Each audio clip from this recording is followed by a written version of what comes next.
The movie is set in 1999 and tells the story of a programmer named Thomas Anderson who works for a popular software company. He also works as a hacker and is known on the darknet under the alias Neo.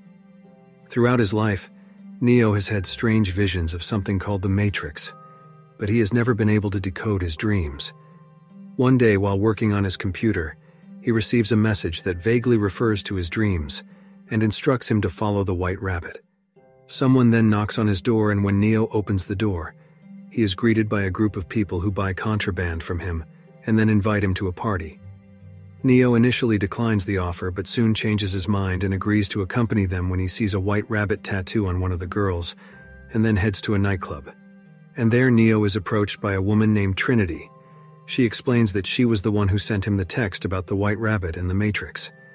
Curious, Neo asks her to explain, but Trinity replies that she can only tell him that his life is in danger and that he is currently under surveillance. After the strange encounter, a confused Neo returns home. The next day at work, he receives a package, and inside the package, he finds a phone that immediately rings. He is called by a man named Morpheus, speaking to Neo and warning him that someone is coming for him. Morpheus advises him to slowly look towards the elevator. Neo sees 3 agents led by Agent Smith looking towards him as a woman points towards his cubicle. Morpheus tries to help Neo out of the building, but Neo is so disoriented that he allows himself to be captured by the agents.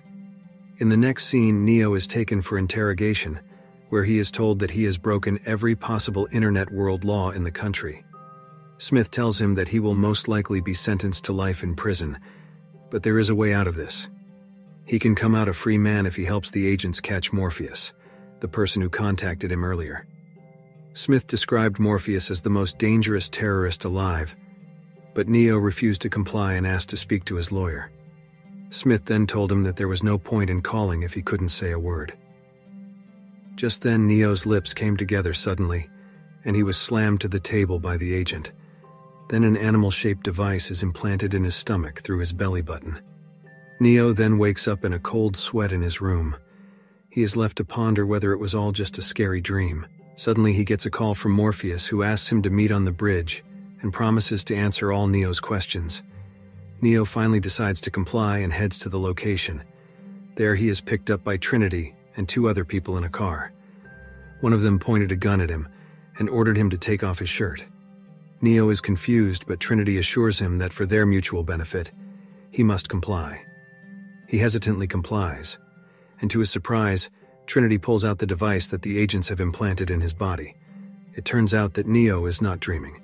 Trinity then takes him to an abandoned building where they reunite with Morpheus. The mysterious man tells Neo that all the answers he has been searching for all his life cannot be explained. They can only be seen and experienced. Morpheus then warns Neo that once he knows the truth, he can never go back. After that, Neo is asked to choose between a blue and a red pill. The blue pill will take him back to his old life without remembering his encounter with Morpheus, Trinity, and others, while the red pill will keep him in Wonderland, and Morpheus will show how deep the rabbit hole is. After a short deliberation, Neo chooses the red pill, meaning he wants to learn the truth, so he is strapped to a chair and fitted with some wires. To his surprise, he sees a mirror that shatters and magically returns to its original state. Confused and curious, he touches the surface and silver begins to creep over his skin. Meanwhile, Morpheus's crew is trying to find something on the monitor. Eventually, the silver liquid covers Neo completely, and he passes out. He then wakes up in an embryo pod and naked, and there are several black wires attached all over his body. After a while, Neo emerges from the pod, and surprisingly finds out that he is surrounded by a tower of pods, and they are all filled with humans.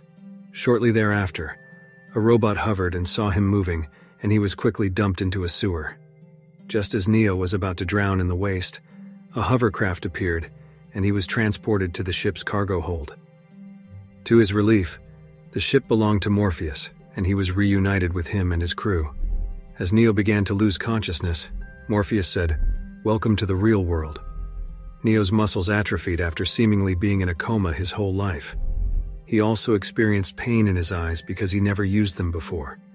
Therefore, Morpheus and his crew spent the next few weeks taking care of his body. One day Neo finally woke up. He was fully clothed and had a little hair on his head. Morpheus then appears and tells him that they are on his ship. Also, it's 2199, not 1999 as Neo and others in his world believe. He then takes a tour of the ship and is introduced to the rest of the crew, Apoc, Sci-Fi, Mouse and Tank, and his brother Dozer. The crew tie Neo to a chair and insert a long iron into the back of his skull. The next second, Neo finds himself in an all-white world with Morpheus. He has a head full of hair, and he no longer has wires all over his body. Morpheus explains that white space is actually a computer program, and they can turn into anything they want. The chair and TV in front of him are not real. They are just computer-generated virtual reality. Neo is then shown footage of the modern city that he recognizes as his original world. Morpheus reveals that this world is a neural interactive simulation he calls the Matrix. Next, Neo learns about the actual real world, which is revealed to be a dark, silent void. It turns out that in the late 20th century, humans and AI robots were at war with each other. At that time, AI machines were powered by solar energy, so humans covered the sky in an attempt to defeat them. But AI robots outsmarted humans, enslaved them, and used them as the world's main power source.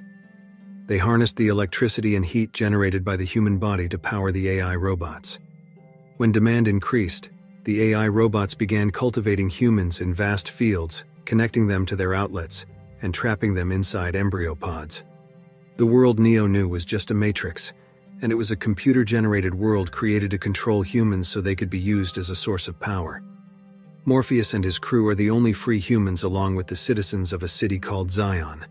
It is the last remaining human city, hidden deep underground near the Earth's core. It turns out that Morpheus and his team regularly hack into the Matrix using telephones to free more humans from the enslavement of the machine programs that control the Matrix. The agent Neo encountered earlier is an example of a machine program that can take over any human in the Matrix that is under its control. Meanwhile, there are autonomous machines called Sentinels operating in the real world. They patrol the ancient sewers and passageways of the dead human city in search of humans who may have awakened from the Matrix.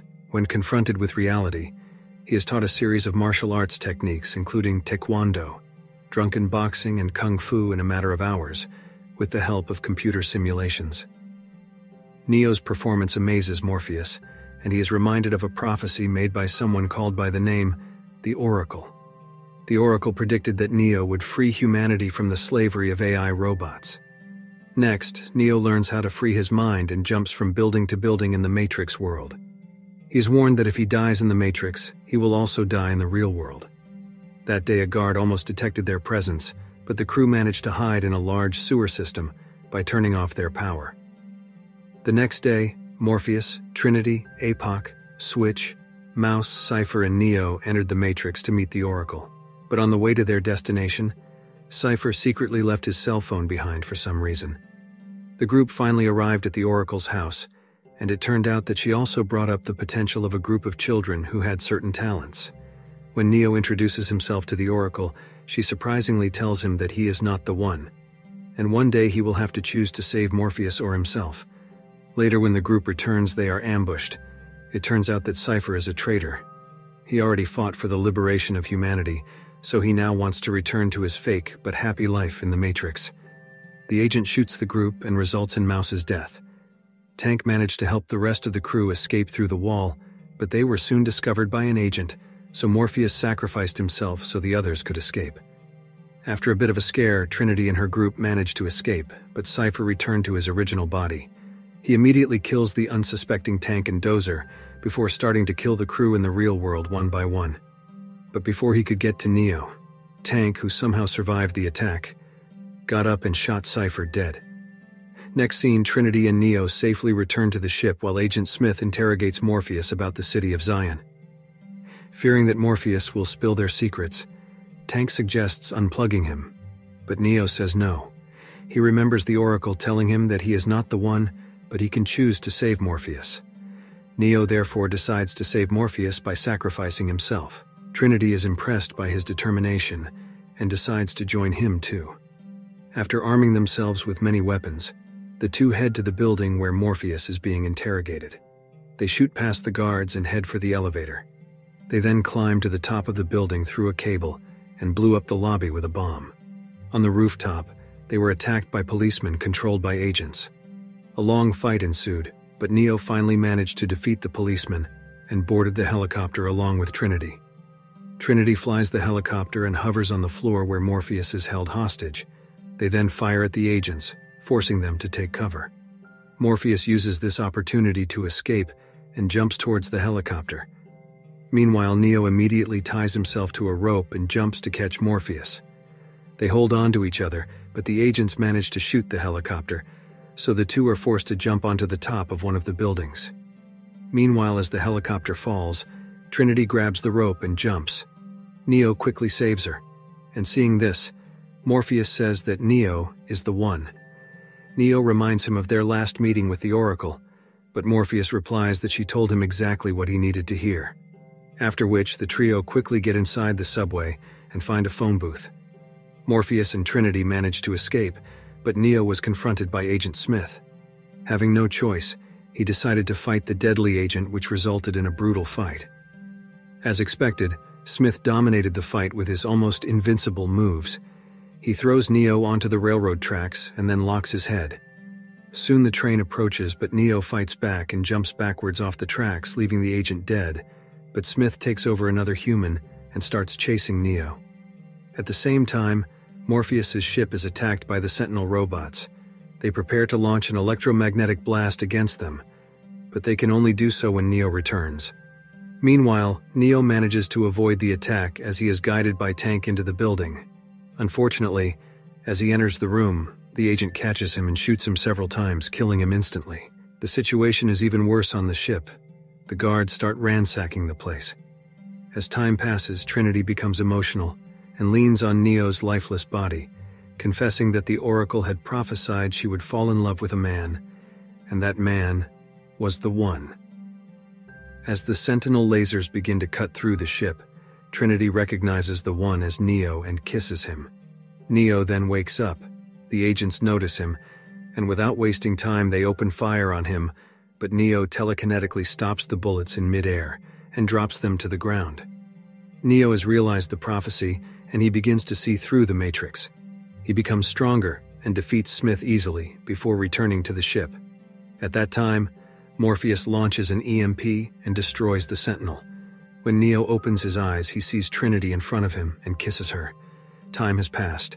Neo continues to fight to free humanity from the slavery of AI robots, and the movie ends.